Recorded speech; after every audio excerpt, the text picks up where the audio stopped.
তো বন্ধুরা দুপুরে আজকে কিন্তু বিরিয়ানি, এই যে দোলা একদম পুরো আমাকে গুছিয়ে দিয়ে দিয়েছে সুন্দর করে। এই যে বিরিয়ানি, সেই গন্ধ। চিকেন চিকেন না না চিকেন দিয়েছে। এই যে আমি বেশি খাবো না, হ্যাঁ আমি এই যে অল্পই খাবো, এতটাও খাবো না, বেশি দিয়ে ফেলেছে। আমি জাস্ট এই চিকেনটাই শুধু খাবো, অল্প করে খাবো। Heavy taste. সুদীপ কেমন হয়েছে আজকে বল?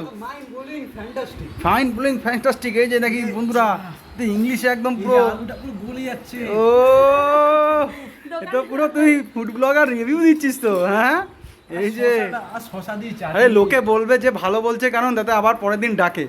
হ্যাঁ এরকম না, মানে অনেস্ট রিভিউ দে যে না এটা ভালো হয়, ভালো এই বল। এমন করিস না যাতে লোকে বলে যে ভালো তো বলতেই হবে, নালে পরের বড় ডাকবে না পরের দিন, এরকম না। সত্যি ভালো হয়েছে।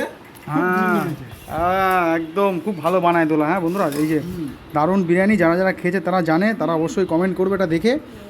সুন্দর সুন্দর, হ্যাঁ দারুণ। এই যে একবার খেয়ে দেখি কেমন। রাধুনি যখন নিজের খাবার খেয়ে রিভিউ দেয় কেমন, কত কিছু বানিয়েছে এটুকু টাইমের মধ্যে সেটা বলো। ধনেপাতা পুদিনা চাটনি আছে, আবার রায়তা আছে। এই যে নিয়ে নিয়েছি একদম পুরো দাদা বৌদি। আহা চলুন বন্ধুরা বেশি দেরি না করে খেয়ে নিই, আর থাকা যাচ্ছে না, এত সুন্দর গন্ধ না।